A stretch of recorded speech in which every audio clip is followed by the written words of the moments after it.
মসজিদ থেকে হিন্দু মুসলিম সবাইকে খাদ্য বিতরণ করা হলো। দক্ষিণ 24 পরগনা জেলার কাশীপুর থানার অন্তর্গত টোনা বকুলতলা জামে মসজিদের পক্ষ থেকে প্রায় 150টি পরিবারকে খাদ্য সামগ্রী বিতরণ করেন।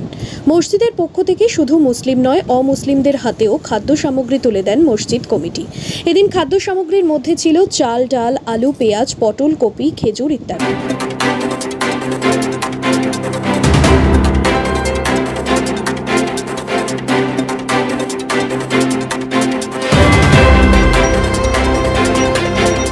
এদিন খাদ্য সামগ্রী বিতরণের পর মসজিদের ইমাম বলেন, এটা আমরাও কাউকে দান হিসেবে দিচ্ছি না, বরং মানুষ বিপদে পড়লে তাদের পাশে দাঁড়ানো আমাদের মানবিক দায়িত্ব। কর্তব্য পালন করতে গিয়ে সামান্য কিছু খাদ্য সামগ্রী মানুষের হাতে তুলে দিলাম। অবগত আছি, সারা বিশ্ব জুড়ে করোনা ভাইরাসের একটা মর্মান্তিক পরিস্থিতি চলছে, যার জন্য বিশ্ব জুড়ে বেশিরভাগ দেশে লকডাউন চলছে।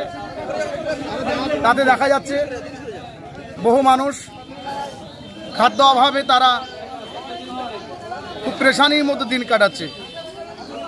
তো বিশ্ব নিয়ে চিন্তা করার মতো ক্ষমতা তো আমাদের নেই। আমাদের টোনা বকুলতলা জামে মসজিদ কমিটি এবং জওয়ান যুবক কর্মী কমিটি চিন্তাধারা হলো যে এলাকার হিন্দু মুসলমান আমরা ভাই ভাই বসবাস করি।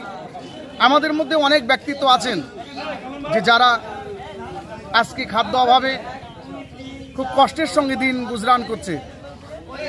তাদের পাশে দাঁড়ানোর জন্য সামান্য হলেও কিছু খাদ্য সামগ্রী তাদেরকে তুলে দেওয়ার জন্য আমাদের ছেলেরা উদ্যত হয়।